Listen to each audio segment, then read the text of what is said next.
So my name is Ramsey Hart, and I work for Mining Watch Canada. Okay, and could you describe Mining Watch Canada?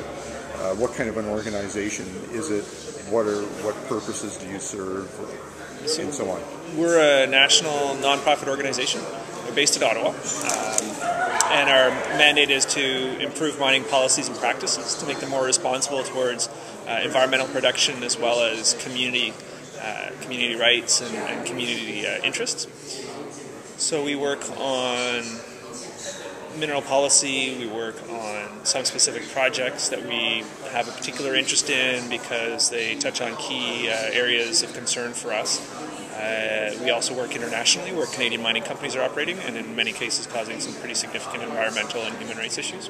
So that's the kind of stuff we do. We work on environmental assessments, make comments and submissions to government on different issues, and support communities to try and better understand the implications of mining projects. Now, on the uranium mining front, how well is Canada handling that issue right now? That issue being like the mining of uranium? Yes. Well, uranium mines are fairly closely regulated. They have an added layer of regulation over most mines with the Canadian Nuclear Safety Commission.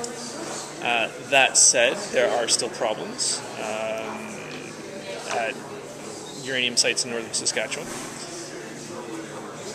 There also is, the issue of social license around uranium exploration. That really is a totally different issue that is still very much in play in places like northern Quebec with the Cree having recently rejected a proposed uranium project.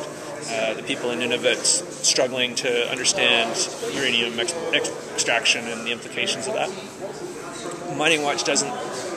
Our views and analysis of uranium extend to the whole nuclear chain, though. We don't just focus on uranium mining in terms of what we think about uranium. We also say, well, where does the uranium go?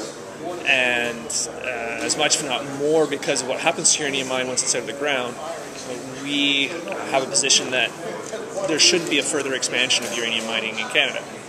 We don't get to make that decision, obviously. We're a non-profit organization, but we try and inform decisions and provide our perspectives when we can.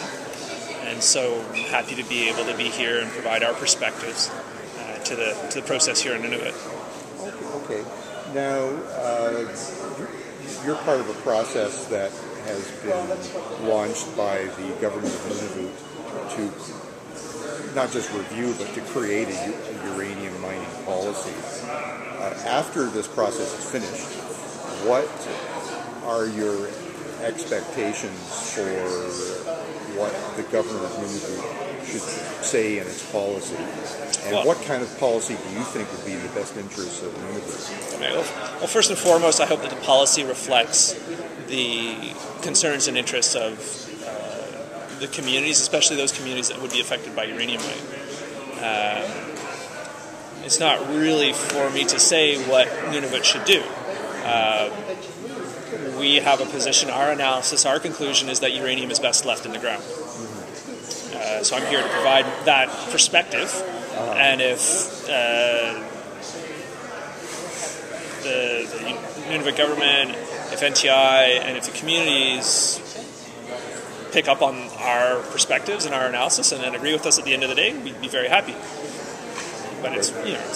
Now, I understand one of the areas that your organization looks at is the quality of regulation and regulatory systems in Canada with mining. How do you rate the regulatory system in Nunavut? Like, how well is it doing right now? Well, we don't have a lot of experience with operating mines in Nunavut, so it's really early days yet, and that's certainly one of the concerns that Makita has raised. Is you've got Meadowbank now operating, you've got Baffinland coming down the pipe.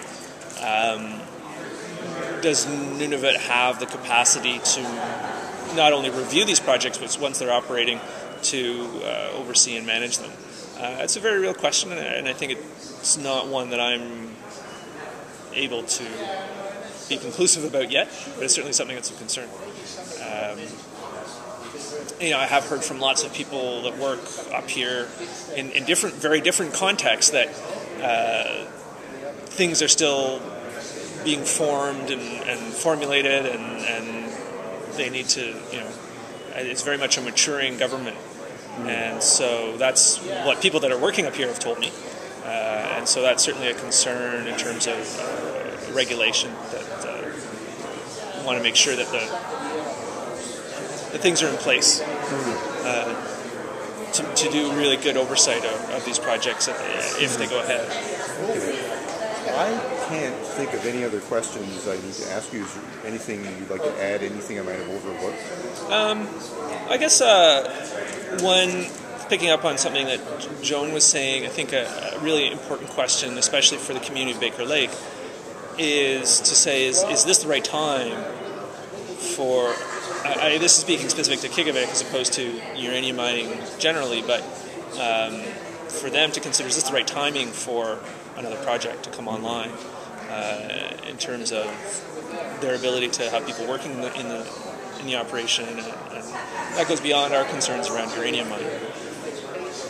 With regards to uranium specifically, I certainly encourage people in Nunavut to not just consider the economic interest that they have in the potential of uranium mining, but really the global implications of increasing the amount of uranium out in the market, of encouraging increased nuclear power development, of increased risks of nuclear fuel waste finding its way into nuclear arms, depleted uranium weapons, and all those other ramifications of taking uranium out of the ground. And because uranium is essentially sold into what is now a global market, like everything else, it's impossible for any producer of uranium to guarantee what the end user will use the uranium for, whether it's peaceful uses or weapons. Right. So we have in Canada policies that say our uranium can only be used for peaceful means, and we're supposed to have strong agreements with countries that we sell uranium to protect that. For me, having signatories to commitments on paper doesn't get rid of my concerns around that by a long stretch.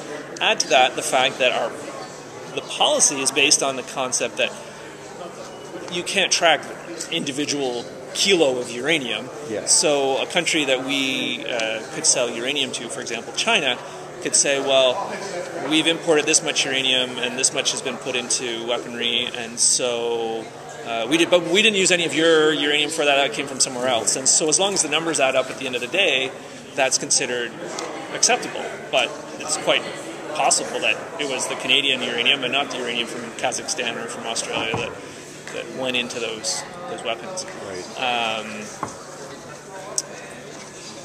And just the physicians, international physicians for the prevention of nuclear war, have in the past suggested that peaceful uses were possible, but they've changed their position, and now, after reflecting on that for many years, have decided that really the best thing to do would be to avoid getting more uranium out into the world, where it may, at some point, perhaps not now, perhaps not in 10 years, it could be even in thousands of years, that the wastes could be used for destructive purposes. All right. Well, thank you very much. I appreciate it. My pleasure.